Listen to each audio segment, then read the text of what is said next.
งานเนี่ย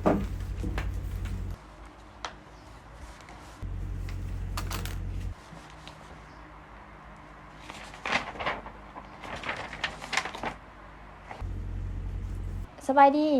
สบายดี เซิ่นน้องแนะนำตัวเองเลยเด้อเจ้า สบายดีน้องซื้อน้อยเทียจบจากมหาวิทยาลัยจำปาสักสาขาท่องเที่ยวอายุ20 ปีโดย น้องเคยเฮ็ดเวียกอยู่ไสและเคยมีประสบการณ์มาก่อนหรือบ่ อ๋อตัวนี้บ่เคยเลยเนาะเพราะว่าน้องกำลังจบมาเป็นปีแรกแต่ว่ามีประสบการณ์เล็กน้อยจากการลงฝึกงานในปีที่3โดย โอเคน้องเป็นหยังน้องจึงอยากเป็นไกด์เนาะ น้องเองเรียนจบสายเฉพาะมาเป็นสายเฉพาะการท่องเที่ยวเลยน้องเลยอยากมาลองเฮ็ดเวียกในสายที่น้องมักเป็นสายการท่องเที่ยวอยากมาเป็นไกด์โดย อืมแล้วเป็นหยังน้องจึงอยากมาเฮ็ดเวียกในบริษัทเฮาเนาะ อ๋ออย่างที่เรารู้เลยว่าบริษัท Happy Tour นี่แม่นเป็นบริษัทต้นๆเลยในประเทศลาวที่ขึ้นชื่อเรื่องการบริการก็เลยอยากมาลองเฮ็ดเวียกมาสมัครเวียกเบิ่งอยากเป็นส่วนหนึ่งในบริษัทหรือว่าส่วนหนึ่งในองค์กรของบริษัท Happy Tour โดย ในกรณีถ้าว่าน้องพบกับลูกทัวร์ที่ว่าเอาแต่ใจแห้งและน้องจะรับมือและจัดการกับความรู้สึกนั้นในแนวใด ขั้นตอนแรกเราต้องมีสติก่อนเนาะว่ามันเกิดอิหยังขึ้นเราต้องรับฟังปัญหา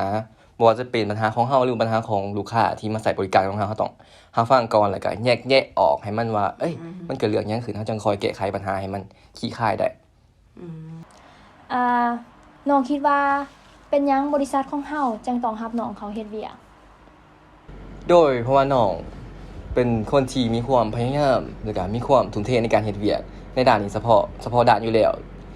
อีกอย่างหนึงน้องก็จบมาจากสายตรงเลยเกี่ยวกับการท่องเที่ยวน้องก็อยากมาเฮ็ดเวียกในสายนี้เพื่อพัฒนาตัวเองแล้วก็เพื่อพัฒนาองค์กรไปพร้อมๆกันโดย แล้วน้องคิดว่าพนักงานไกด์นี่แม่นมีหน้าที่รับผิดชอบอิหยังแหน่ ที่หลักๆเป็นการดูแลลูกค้าเทคแคร์ลูกค้าให้การบริการที่ดีในการท่องเที่ยวบ่ว่าจะเป็นการจัดสรรเรื่องอาหารเรื่องที่พักเรื่องทริปการท่องเที่ยวอันนี้เราต้องเป็นเวียกหลักของเราอยู่แล้วโดย อ๋อดีเลยน้องคิดว่าน้องมีทักษะอื่นที่ว่าจะเป็นประโยชน์ต่องานของเฮาหรือบ่ น้องเป็นคนที่มักเฮ็ดอาหารผสมเครื่องดื่มแล้วก็ทักษะพิเศษของน้องแม่นสามารถเว้าได้หลายภาษาว่าจะเป็นภาษาไทยอังกฤษจีนอิตาลีฝรั่งเศสเป็นต้นน้องสามารถเว้าได้ น้องได้เรียนรู้อิหยังแหน่เกี่ยวกับในบริษัทเฮาเนาะ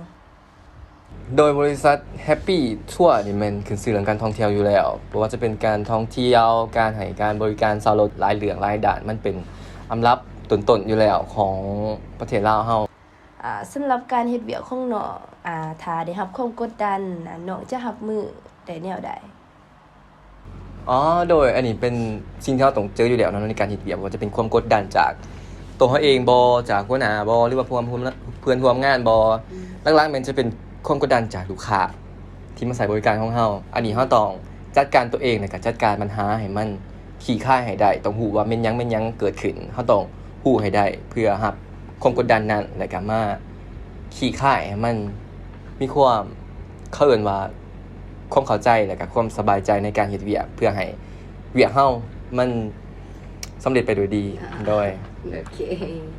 แล้วเวียกในฝันของน้องนี่แม่นหยัง นอกจากเป็นไกด์ที่มีสภาพแวดล้อมที่ดีบ่ว่าจะเป็นเพื่อนร่วมงานหัวหน้าหรือว่าเป็นลูกทัวร์ของเฮาที่มาทัวร์อยากเฮ็ดหน้าที่นี้ให้มันดีแล้วก็อยากให้เฮามีความสุขแล้วก็เอนจอยไปในการเฮ็ดเวียกบ่ว่าจะเป็นเฮาหรือว่าเพื่อนอ้อมข้างหรือว่าลูกค้าอยากให้มีความสุขไปนํกันส่ำนี้ก็เป็น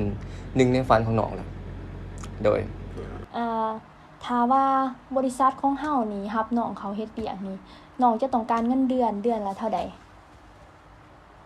เรื่องเงินเดือนอันนี้น้องบ่ตีเลยแล้วแต่บริษัทจะจัดสรรให้ว่าจะให้เท่าใดตามความสามารถของน้อง